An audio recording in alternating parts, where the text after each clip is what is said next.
and welcome to this week's FriBaT, Friday Beers and Tools with Andy. This week we're trying another mid-strength beer. This is the Cricketer's Arms Session Ale. This is sold through the BWS Beer Wine Spirits mob in Australia. Happy Friday. So it's an ale. It's actually very light ale. There's not a huge amount of flavour there for me. What do they say? The session ale is brewed to have great balance of character and consistency, making it a solid addition to any selection. Consisting of 3 types of hops, including sure-footed Australian flavours of Super Pride, citrus spin of Cascade, plus the signature Amarillo hops added late for balance. This refreshing ale is best enjoyed ice cold. It's pretty light on everything. It's light on fizz even. It's a Victorian beer, not holding that against it. There's some very good beers come out of Victoria. It's rather a nothing beer. There is a small amount of citrus there, but not huge. It's actually pretty subtle. I wouldn't even say subtle. It's pretty light on flavour.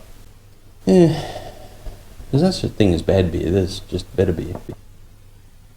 It's a mid-strength. And maybe in this case, mid-strength means not a real lot of punch, not a real lot of flavour. That's a 2, or maybe a 2.5 spanners for me out of 5. I'm not buying that one again. There are much better beers than that. It's a bit disappointing, really. Rightio, on to this week's tools. First tool. Tools, plural. It's an Amazon tool. Amazing. If you haven't got a set of GearWrench. If you haven't got a set of geared spanners in your toolkit, you are doing yourself a disservice. They are one of the most useful, handy tools that I've ever added to any of my kits. I do have a number of geared spanners. I'll put a link up to here to one of the FriBaTs that I did of my Kinchrome swivel angled head ratcheting spanners. And Kinchrome are an Australian brand, so don't go looking for it in the States. They are Chinese, Taiwanese made, I think, but they're made to Australian standard quality. So they're actually very nice spanners. I've got a lot of Kinchrome spanners. Also, I've been buying quite a bit of GearWrench spanners, branded spanners over the last few years. Also, very widely sold in Amazon, and they are made in China. Fabricado en China. Yes. But GearWrench seems to have their quality control down pat, and I have no doubt that this set will be any different. This is their GearWrench 9412 12-piece metric ratcheting wrench set, and of course there is an Imperial or standard, not sure why you call it standard, Americans, Imperial wrenches as well, which I don't use a huge amount of. I mostly do metric like the rest of the world. The quality on the GearWrench spanners seems to be very nice.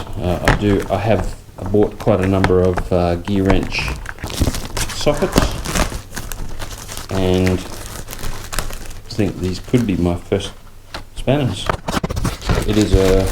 Comes in a pretty cheap blow mold case, but that's okay because I tend to put them into Kaizen foam anyway, or a mounting rack of their own. The range of sizes, as I mentioned, is 12-piece, so it ranges from 8mm through to 19mm, which is a little bit wider range than my Kinchrome set. But the big difference between this and the Kinchrome set is that the Kinchrome actually have a swiveling head, so you can actually adjust the angle of your head. These are fixed head, so therefore they're not reversible with a switch. You swap sides, which also the Kinchrome ones are. The ratcheting system seems to feel really nice, very good quality. The chrome quality on the spanner is very nice, and I'm again fairly impressed with the quality that GearWrench are producing. It's not a particularly dear set either. This 12-piece set is currently on special, 20% off on Amazon Australia, and it retails, or it is delivered for $90.71 in Australia. It comes pretty highly rated as well on Amazon. I shall put a link down in the description if you would like to purchase this set and help the channel out as well. Like I said, if you don't have gear wrenches or spanners in your kit, get some. They are very handy to get into spots where you can't get a socket into. You can get a spanner, but you can't get much movement on the spanner. having a ratcheting socket head spanner or a ring spanner traditionally is very, very handy, very useful tools.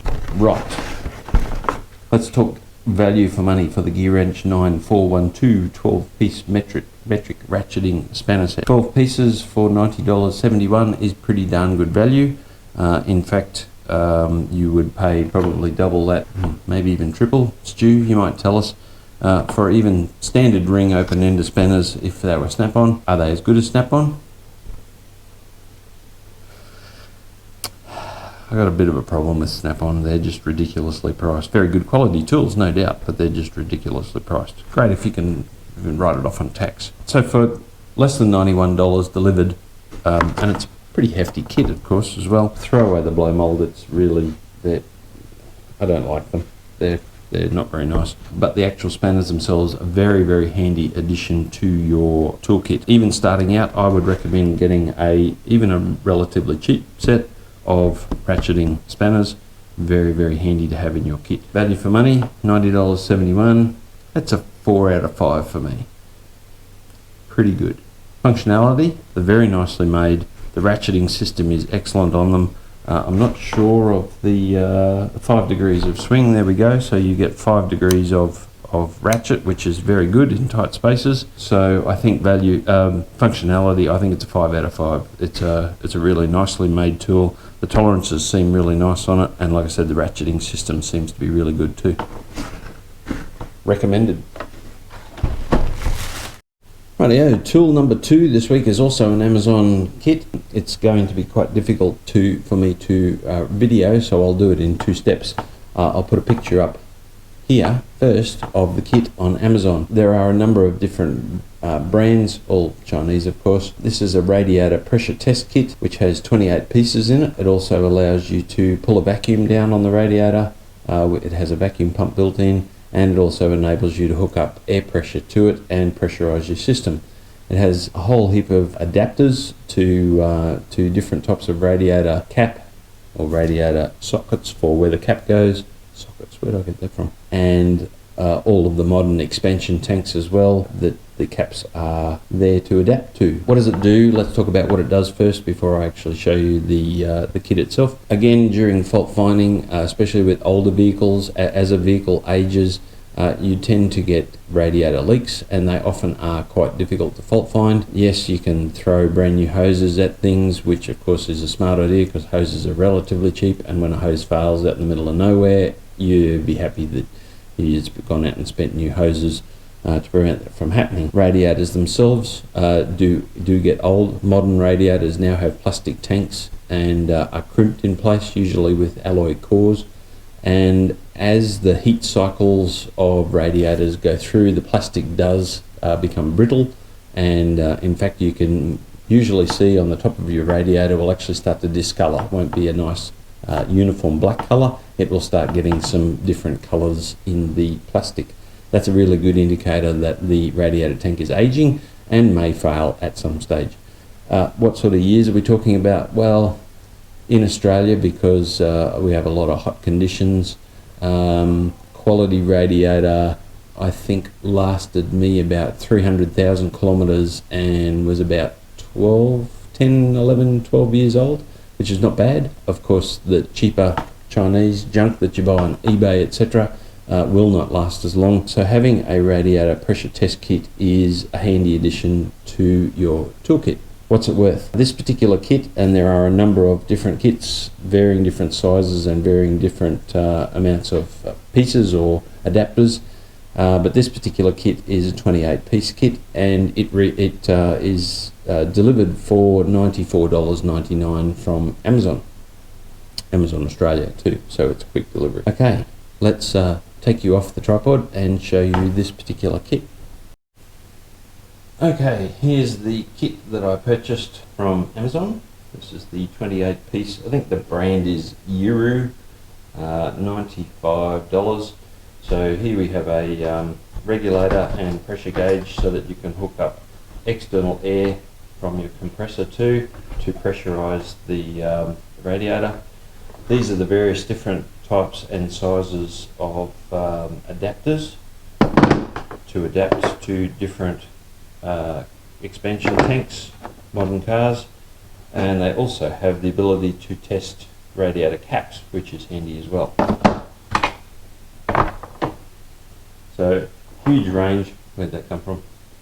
Who knows? Huge range of adapters. Very handy. Has a thermometer to be able to test things, test the temperature. This particular part is a vacuum pump and enables you to draw a vacuum on the radiator. Again, more adapter hoses, etc., and more adapter. This one here is a rubber cone, so that enables you to push it into weird shaped spots to be able to pressurize and test. Has a number of traditional radiator caps as well, but being able to hook up the pressure too. Old school, getting back to my era. But that's a great kit. Very, very comprehensive. And one thing the Chinese do is they build this sort of stuff cheaply. Blow mold case, yeah, it's okay. It's not bad, but you know, they are what they are. Okay, so what's my verdict on the 28-piece Amazon Radiator Pressure Test Kit? You certainly don't need one starting out. That's the good thing about coolant, is being green or red, you will see it when it's leaking. Sometimes it's hard to find where it's leaking from. This is just an addition to the ability to fault find further, and it was something that I thought I particularly needed and was also good to review for you guys. Okay, let's talk value for money. $95 delivered. For the size of the package and the amount of stuff that's in it, it's pretty good value. Certainly it's not something that you need, but it's handy to have when you've got it. Seems to be well made, and so I think value for money, it's probably a 3 out of 5. Nah, let's go 4, because if you're doing a lot of repair work, fault finding of vehicles, this would be very handy. If you have any sort of shop or any sort of mechanical repair business going on, it would be a very handy to have. For a handyman, probably don't really need it, but I've got one. For functionality, I think given its comprehensiveness, the multitude of different adapters for different vehicles, European, American, Australian, you name it, there seems to be an adapter for it here for your radiator. I think for functionality, it's a 5 out of 5. Very impressive. Chinese tool, yes, but like I said, this is what they seem to do really well. Alrighty, well that's it for this week's FriBaT. Hope you enjoyed that. Please like, share and subscribe as per usual. If you think somebody in your family, friends, mates, etc. might be interested in this sort of stuff, please send them a link to it, because it's really great when people share. Please drop me a comment down below if you think that you want to see me do something different, or if you've got a suggestion for a tool for me to review, please drop me a suggestion. I love getting comments and I try and reply to every single one of them. Please hit the like button on the video, and also if you're not a subscriber, please consider subscribing. It helps the channel out heaps, clawing my way towards 1,000 subscribers, which is fantastic. So anyway, that's it for this week. Thanks for joining us. See you next week.